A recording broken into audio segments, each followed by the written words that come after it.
അങ്ങനെ ബീഹാറിന്റെ ജനമനസ് എന്താണെന്ന് ഇന്നറിയാൻ പോകുമ്പോൾ ഏറ്റവും പ്രധാനം ആരാണ് നവംബർ 18 മുഖ്യമന്ത്രി കസേരയിൽ വരിക? നിതീഷ് കുമാർ ആകുമോ അതോ തേജസ്വി യാദവ് ആകുമോ എന്നുള്ള ചോദ്യമാണ്. നിതീഷ് ഏറെക്കാലമായി ഏതാണ്ട് 2005 മുതൽ ഏതാണ്ട് 20 വർഷത്തോളം ചെറിയ ഇടവേളകളിൽ ഒഴികെ ബീഹാറിനെ ഭരിച്ചുകൊണ്ടിരിക്കുന്ന ഒരു മുഖ്യമന്ത്രിയാണ്. അപ്പോൾ നിതീഷിന്റെ നേതൃത്വത്തിൽ വീണ്ടും ഒരു NDA സഖ്യം തന്നെ അവിടെ അധികാരത്തിൽ എത്തുമോ അതോ തേജസ്വി യാദവിന് ഇക്കുറി ഒരു അവസരം ലഭിക്കുമോ എന്നുള്ള ഏറ്റവും പ്രധാന ചോദ്യത്തിന് ഉത്തരം 8 മണിക്ക് തന്നെ അത് ആരംഭിക്കും. അതൊരു 10-12 മണി 10 മണിയോട് കൂടെ തന്നെ ഏതാണ്ട് അതിനെങ്ങോട്ടാണ് കാര്യങ്ങളുടെ പോക്ക് എന്നുള്ളൊരു ചിത്രം വ്യക്തമാവുകയും ചെയ്യും. പല നിലക്ക് പ്രാധാന്യമേറിയ പ്രസക്തിയുള്ള ഒരു തെരഞ്ഞെടുപ്പാണ്.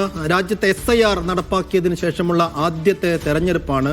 അതിന്റെ വോട്ടെണ്ണൽ കൂടിയാണ് നടക്കുന്നത്. അപ്പോൾ SIR ഏത് നിലക്കാണ് ബീഹാറിന്റെ രാഷ്ട്രീയ മേഖലയെ സ്വാധീനിച്ചത്, ബാധിച്ചത് എന്നതിന്റെ ഒരു റിസൾട്ട് കൂടിയാണ് വരാൻ പോകുന്നത്. ഇപ്പോ രാഷ്ട്രീയ കേന്ദ്രങ്ങളൊക്കെ ആരോപിക്കുന്നത് പോലെ അവിടെ ബോധപൂർവം ആളുകളെ വോട്ടർ പട്ടികയിൽ നിന്ന് വെട്ടിമാറ്റിയിട്ടുണ്ടോ, സർക്കാരിന് അനുകൂലമായ രീതിയിൽ വോട്ടർ പട്ടിക പരിഷ്കരണം നടന്നിട്ടുണ്ടോ എന്നതൊക്കെ അറിയാനുള്ള ഒരു റിസൾട്ട് കൂടിയാണ് അല്പസമയത്തിനകം വരാൻ പോകുന്നത്.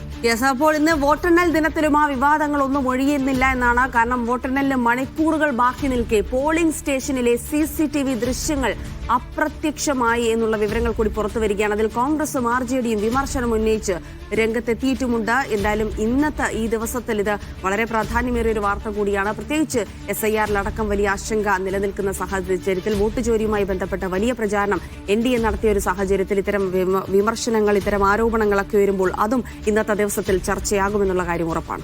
അതുപോലെ തന്നെയായിരുന്നു കഴിഞ്ഞ ദിവസം ഒരു പോളിംഗ് സ്റ്റേഷന് സമീപത്തുനിന്ന് കുറേയധികം VVPATകൾ കൂട്ടിയിട്ട നിലയിൽ കണ്ടെത്തിയത്. അങ്ങനെ കുറേയധികം അസ്വാഭാവികതകൾ, ക്രമക്കേടുകൾ ഈ തെരഞ്ഞെടുപ്പിനിടെ നടന്നിട്ടുണ്ടോ എന്ന സംശയം ഉയരുന്ന ഒരു ഘട്ടം കൂടി ഉണ്ടായിരുന്നു. ആ നിലക്ക് പലതരം വിവാദങ്ങളിലൂടെ കടന്നുപോയ, പലതരം രാഷ്ട്രീയ പ്രചാരണങ്ങളിലൂടെ, രാഷ്ട്രീയ വാഗ്വാദങ്ങളുടെ, ഏറ്റുമുട്ടലുകളിലൂടെ, ആരോപണ പ്രത്യാരോപണങ്ങളുടെയൊക്കെ കടന്നുപോയ ഒരു ഇലക്ഷന്റെ വിധി വരുമ്പോൾ സ്വാഭാവികമായി അത് ബീഹാറിനെ മാത്രം ബാധിക്കുന്ന ഒന്നല്ല.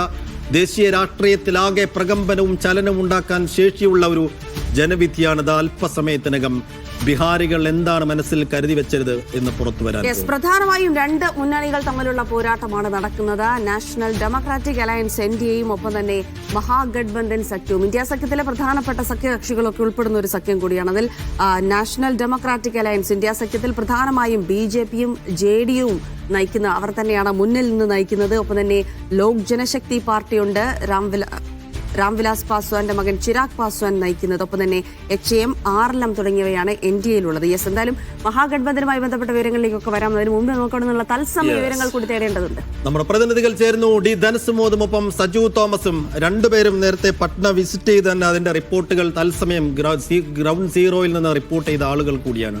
D ധനസുമോദിലേക്ക് ആദ്യം. സുമോദ്, എന്താണ് ബീഹാർ കാത്തുവച്ചിരിക്കുന്നത് എന്നതാണ് ഈ സമയം അറിയേണ്ട ഏറ്റവും പ്രധാനപ്പെട്ട കാര്യവും ആകാംക്ഷയും. അപ്പോൾ ഇനി 2 മണിക്കൂർ തികച്ചില്ല.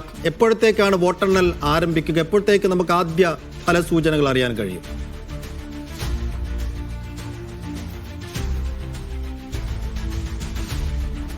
നമുക്കൊരു 8 മണി 8:15 തന്നെ ഫലസൂചനകൾ ലഭ്യമായി തുടങ്ങും. കാരണം രാജ്യം കാതോർത്തിരിക്കുന്ന തെരഞ്ഞെടുപ്പിന്റെ ഏറ്റവും വലിയ പ്രത്യേകത എന്ന് വെച്ചാൽ ഈ SIR നടപ്പാക്കിയതിനു ശേഷമുള്ള ആദ്യത്തെ ഒരു വോട്ടെണ്ണൽ ഫലമാണ് പുറത്തു വരുന്നത്.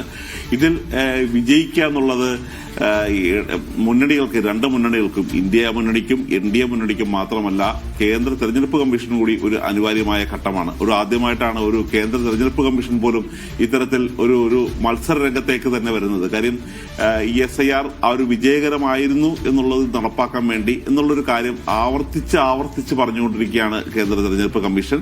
കാര്യം അവർ വോട്ട് ഇതിനകം തന്നെ ആദ്യത്തെ ഒരു ഘട്ടം നടത്തിക്കഴിഞ്ഞപ്പോൾ തന്നെ 31 ലക്ഷം പേർ അധികമായി വോട്ട് ചെയ്തിരുന്നു.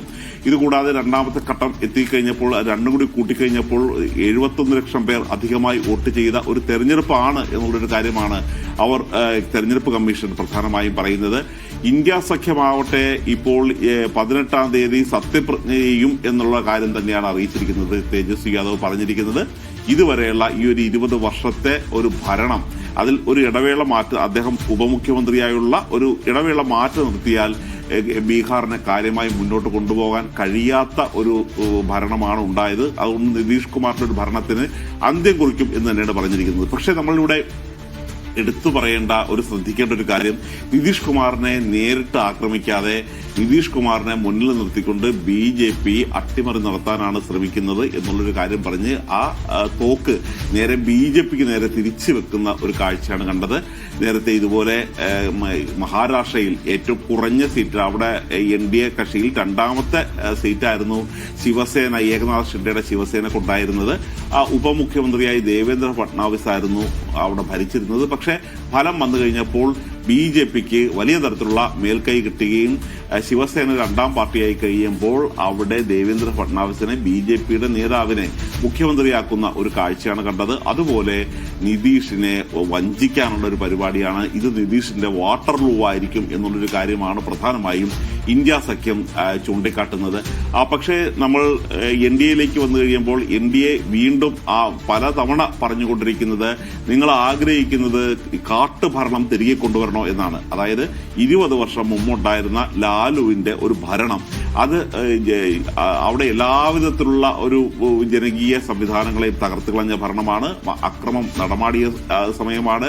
സ്ത്രീകൾ ഉൾപ്പെടെയുള്ളവർക്ക് സ്വൈര്യമായി ഒരു 6 മണി കഴിഞ്ഞ് പുറത്തിറങ്ങാൻ കഴിയാത്ത ഒരു സാഹചര്യമാണ് എന്നുള്ളൊരു കാര്യമാണ് പറയുന്നത്. പക്ഷെ അപ്പോഴും ഇന്ത്യ സഖ്യവും RJDയും പറയുന്നത് ഇത് നിങ്ങൾ സംസാരിക്കുന്നത് ഒരു തലമുറ മുമ്പുള്ള കാര്യമാണ്. കാര്യം അതിനുശേഷം ജനിച്ചവർ ഇന്ന് വോട്ടർമാരായി ബൂത്തിലെത്തുകയാണ്. മാത്രമല്ല അന്ന് ഇവിടെ ധാരാളം തൊഴിലുണ്ടായിരുന്നു, ധാരാളം ഫാക്ടറികൾ ഉണ്ടായിരുന്നു. പക്ഷെ ഇന്ന് ആളുകൾക്ക് തൊഴിലില്ല. പലായൻ മുക്ത് ബീഹാർ എന്നുള്ളതാണ് ഇന്ത്യ സഖ്യം മുന്നോട്ട് വെക്കുന്നത്. അതായത് അവിടെ നേരത്തെ ഒരു ബീഹാറിലാണെങ്കിൽ ഒരു 2 വർഷം മുമ്പ് എത്ര പേരാണ് പോയി തൊഴിലെടുക്കുന്നത് എന്നുള്ളൊരു കാര്യം അറിയില്ലായിരുന്നു. അങ്ങനെയാണ് ഒരു സ്രം പോർട്ടൽ രജിസ്റ്റർ ചെയ്തത്. രജിസ്റ്റർ ചെയ്ത് കഴിഞ്ഞപ്പോഴാണ് ഔദ്യോഗികമായി തന്നെ 3.5 കോടിയോളം ജനങ്ങൾ ബീഹാറിൽ നിന്ന് പുറത്തു പോവുകയാണ്, അവർ പുറത്തുപോയി വോട്ട് ചെയ്യുകയാണ് എന്നുള്ളൊരു കാര്യം പറഞ്ഞത്. നമ്മൾ പല വോട്ടർമാരോട് സംസാരിച്ചപ്പോൾ അവർ അതുതന്നെയാണ് പറയുന്നത്. കാര്യം ഒരു പുറത്തുപോയി പണിയെടുക്കുകയാണെന്ന് പറയുമ്പോൾ ബീഹാറുകൾക്ക് ആ തരത്തിലുള്ള ഒരു വില കിട്ടുന്നില്ല. എന്നും തൊഴിലാളികളായി അലയാനാണ് ഇവരുടെ നിയോഗം. അതുകൊണ്ട് അവരെ തിരികെ കൊണ്ടുവന്ന് ഒരു ബീഹാറി എന്ന് പറയുന്ന ഒരു അസ്മിത, അവരുടെ ഒരു അസ്തിത്വം ഉയർത്താൻ വേണ്ടിയുള്ള നടപടികളാണ്. തന്നെയാണ്